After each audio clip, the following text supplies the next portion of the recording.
Jim works as head, health, safety, and fire in a leading manufacturing company. He is responsible for training the company's workforce on health and safety aspects.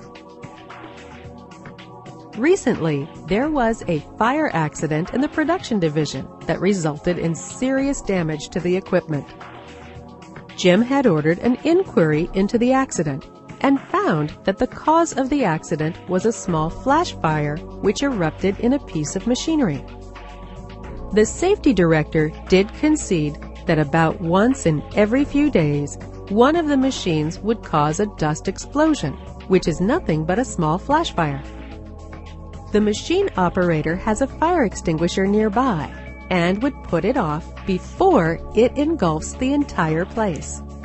However, in this instance, the machine operator was away for lunch. No one was in the vicinity, causing the fire to spread.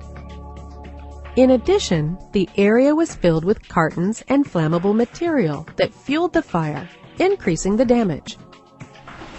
What do you think might be the reason for this mishap? Is it lack of knowledge or sheer negligence? On introspection, Jim realized that it was neither.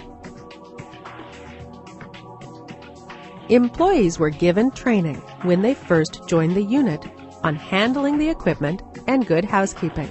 However, over the years, the employees got so used to the process and started making improvisations on their own, either to save time or for other reasons. As Aristotle rightly pointed out, we are what we repeatedly do. Excellence, then, is not an act, but a habit. So Jim decided to train all the 100 employees in the division on safety regulations and best practices. And, like most organizations, chose classroom training. He personally conducted a face-to-face classroom training session that lasted one whole day. A few, sitting in the front, were eagerly participating in the training session. But that was not the case with respect to employees seated at the back of the hall. He also noticed employees' interest waning towards the end of the day. Jim wondered if this exercise will have a lasting impact on the employees. Will the employees be able to remember and follow the rules and regulations accurately? Jim felt he needed to introduce a more engaging and interactive training format. Training has to be in a manner where he doesn't teach safe practices, but inspire a behavioral change in the employees. At the same time, it should not be too costly and should be easy to deploy. Jim conducted a research and was quite impressed with the benefits of e-learning compared to other training formats. He found that e-learning was the most preferred method by most of the organizations for training their employees. Jim decided to try e-learning. E-learning provides many benefits, like online courses cater to the needs of employees with different learning styles and preferences.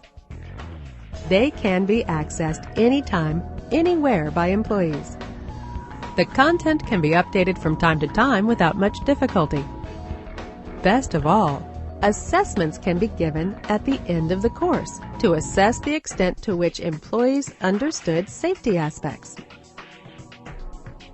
Jim had reasons to consider e-learning. What are the opportunities that it provides? Well, to begin with, we can use interactivities such as click on tabs, click on images, icons, and numbers that propel employees to engage with the course. Secondly, scenarios can be created using real-life situations to explain safe and unsafe practices. These make better impact on employees than mere statements. Employees cannot simply go through the course without comprehending. At the end of every module, they have to answer questions that enable them to evaluate their understanding. Jim got the course developed in 2 months, uploaded it onto the organization's LMS, and assigned to employees. Employees were given 1 month to complete all the modules in the course. After a month, the initial feedback from supervisors was that employees are now conscious of their safety obligations, and the course has become a talking point during break time. Employees are seen exchanging notes about the scenarios shared in the course and comparing them with their own personal experiences. Jim is pleased. Safety Buzz has been created. It is the first step to create a safety culture within the organization. Adopting e-learning for safety training is certainly beneficial.